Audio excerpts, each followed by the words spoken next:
Meet Toby, a 27-year-old first-time buyer who worked 2 jobs for many years, scrimping and saving to buy his very own first property. He could finally leave home, unpack and spend the rest of his savings on decorating his brand new flat. Life was good. One day, Toby received a letter from the freeholder stating that his block of flats had similar combustible cladding to that found on Grenfell. The letter stated that this cladding was a risk to life and must be removed, and that Toby, as a leaseholder, would be expected to pay £75,000 to fix the problem. Toby was confused and scared for his safety. He couldn't understand why the building had been signed off when it was made, or why the surveyor he'd paid hundreds of pounds for had approved his mortgage. But the demanding letters kept on arriving, and in order to keep the building open, several interim measures had to be put in place, such as a waking watch to ensure the building was safe at all times until the cladding was removed.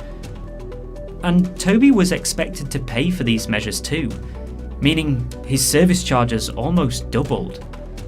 Months pass, during which time Toby's life is on hold. He can't afford to go on holidays, get married or start a family. He can't even sell his property because the banks have stopped offering mortgages on his building. Which means he can't take that promotion in a different city that he'd always dreamed of. And meanwhile, the argument about who should pay continues on. The government is on Toby's side and says that he is not responsible and that it's the freeholder or developer who should pay. But it's almost 2 years on from the Grenfell tragedy, and as these people are under no legal obligation to follow government advice, Toby's building still has combustible cladding on.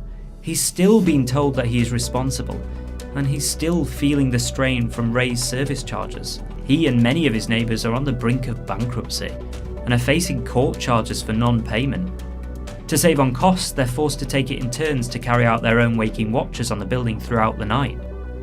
And naturally, all this is really starting to stress Toby out. He's anxious about his safety, feels depressed, and let down by his government.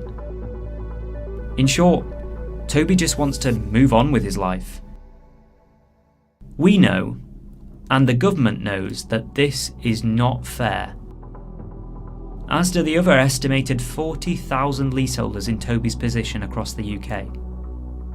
In fact, we think it's a national scandal, one which is causing nothing short of a mental health crisis, with 70% of leaseholders saying they feel anxious on a daily basis, 66% saying they can't sleep, and 23% saying they're depressed. And it's not just affecting people mentally. 37% say existing medical conditions such as psoriasis or blood pressure have got worse.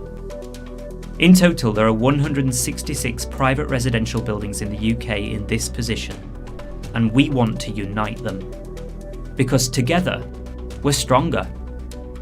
Which is why we're supporting Inside Housing's End Our Cladding Scandal campaign. Will you?